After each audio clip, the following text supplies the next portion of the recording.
When he had finished praying, Jesus left with his disciples and crossed the Kidron Valley. On the other side there was a garden, and he and his disciples went into it. Now Judas, who betrayed him, knew the place because Jesus had often met there with his disciples.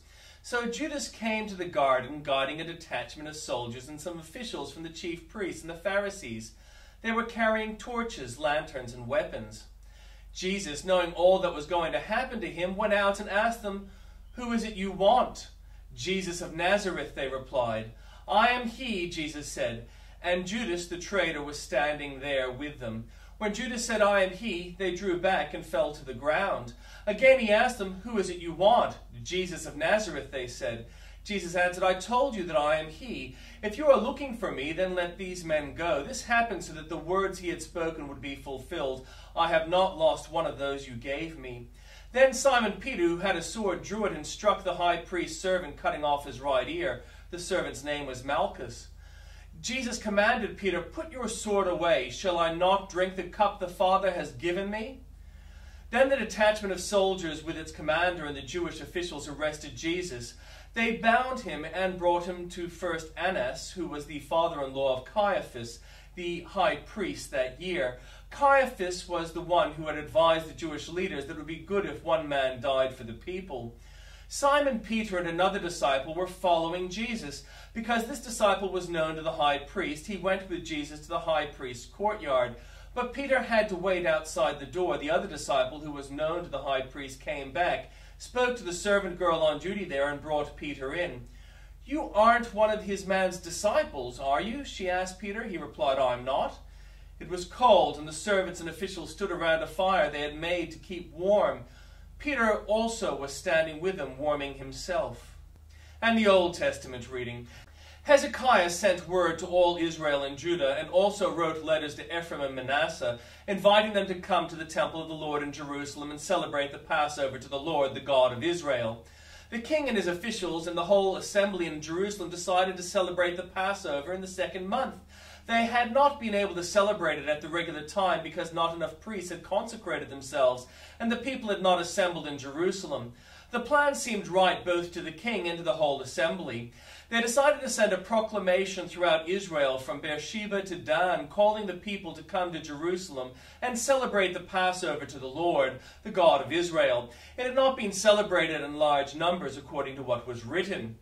At the king's command, couriers went through Israel and Judah with letters from the king and from his officials, which read, "People of Israel, return to the Lord, the God of Abraham, Isaac, and Israel, that he may return to you who are left, who have escaped from the hand of the kings of Assyria. Do not be like your parents and your fellow Israelites who were unfaithful to the Lord, the God of their ancestors, so that he made them an object of horror. As you see, do not be stiff-necked as your ancestors were. Submit to the Lord. Come to his sanctuary, which he has consecrated forever. Serve the Lord your God, so that his fierce anger will turn away from you. If you return to the Lord, then your fellow Israelites and your children will be shown compassion by their captors, and will return to this land, for the Lord your God is gracious and compassionate. He will not turn his face from you if you return to him."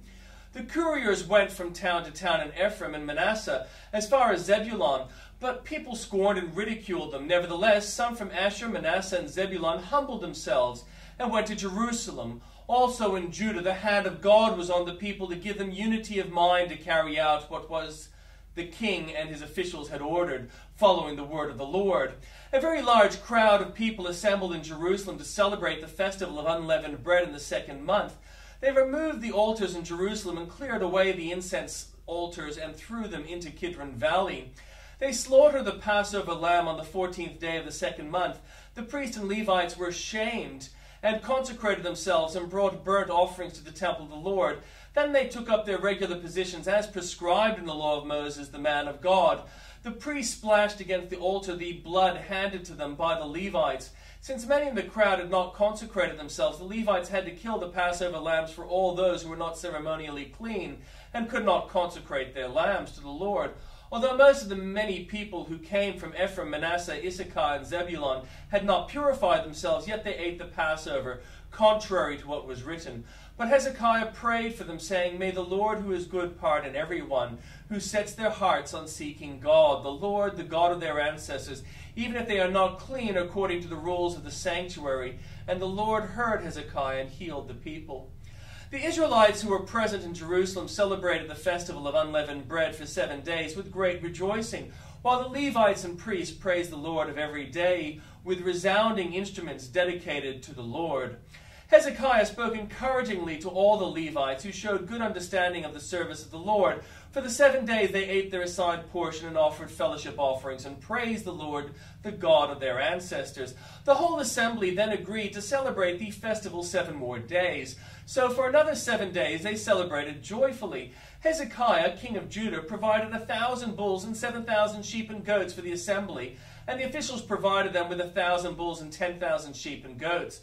A great number of priests consecrated themselves. The entire assembly of Judah rejoiced along with the priests and Levites and all who had assembled from Israel, including the foreigners who had come from Israel and also those who resided in Judah. There was great joy in Jerusalem, for since the days of Solomon, son of David, king of Israel, there had been nothing like this in Jerusalem. The priests and Levites stood to bless the people, and God heard them, for their prayer reached heaven, his holy dwelling place. When all this had ended, the Israelites who were there went out to the towns of Judah, smashed the sacred stones, and cut down the Asherah poles. They destroyed the high places and the altars throughout Judah and Benjamin, and in Ephraim and Manasseh. After they destroyed all of them, the Israelites returned to their own towns and to their own property. Hezekiah assigned the priests and Levites to divisions, each of them according to their duties as priests or Levites, to offer burnt offerings and fellowship offerings, to minister, to give thanks and to sing praises at the gates of the Lord's dwelling. The king contributed from his own possessions for the morning and evening burnt offerings and for the burnt offerings on the Sabbaths, at the new moons and at the appointed festivals, as written in the law of the Lord. He ordered the people living in Jerusalem to give the portion due to the priests and Levites, so they could devote themselves to the law of the Lord. As soon as the order went out, the Israelites generously gave the firstfruits of their grain, new wine, olive oil, and honey, and all for the fields produced. They brought a great amount, a tithe of everything. The people of Israel and Judah who lived in the towns of Judah also brought a tithe of their herds and flocks, and a tithe of the holy things dedicated to the Lord their God, and they piled them in heaps. They began doing this in the 3rd month and finished in the 7th month, when Hezekiah and his officials came and saw the heaps. They praised the Lord and blessed his people Israel. Hezekiah asked the priests and the Levites about the heaps, and Azariah, the chief priest from the family of Zadok, answered, Since the people began to bring their contributions to the temple of the Lord, we have had enough to eat and plenty to spare, because the Lord has blessed his people, and this great amount is left over. Hezekiah gave orders to prepare storerooms in the temple of the Lord, and this was done. Then they faithfully brought in the contributions, tithes, and dedicated gifts. Conaniah, a Levite, was the overseer in charge of these things, and his brother Shemael was next in rank. Jehiel, Azaziah, Nathan, Asahel, Jeremoth, Jozabad, Eliel, Ismachiah, Mahath, Benaiah were servants of Conaniah and Shimei his brother. All these served by appointments of King Hezekiah and Azariah, the officials in charge of the temple of God. Kor, son of Imnah, the Levite, keeper of the east gate, was in charge of the freewill offerings given to God, distributing the contributions made to the Lord and also the consecrated gifts. Eden, Miniamin, Jeshua, Shemaiah, Amariah, and Shechaniah assisted him faithfully in the towns of the priests, distributing to their fellow priests according to their divisions, old and young alike. In addition, they distributed to the males 3 years old or more, whose names were in the genealogical records, all who would enter the temple of the Lord to perform the daily duties of their various tasks, according to the responsibilities in their divisions. And they distributed to the priests enrolled by their families in the genealogical records, and likewise to the Levites 20 years old or more, according to their responsibilities in their divisions. They included all the little ones, the wives, the sons and daughters of the whole community listed in these genealogical records, for they were faithful in consecrating themselves.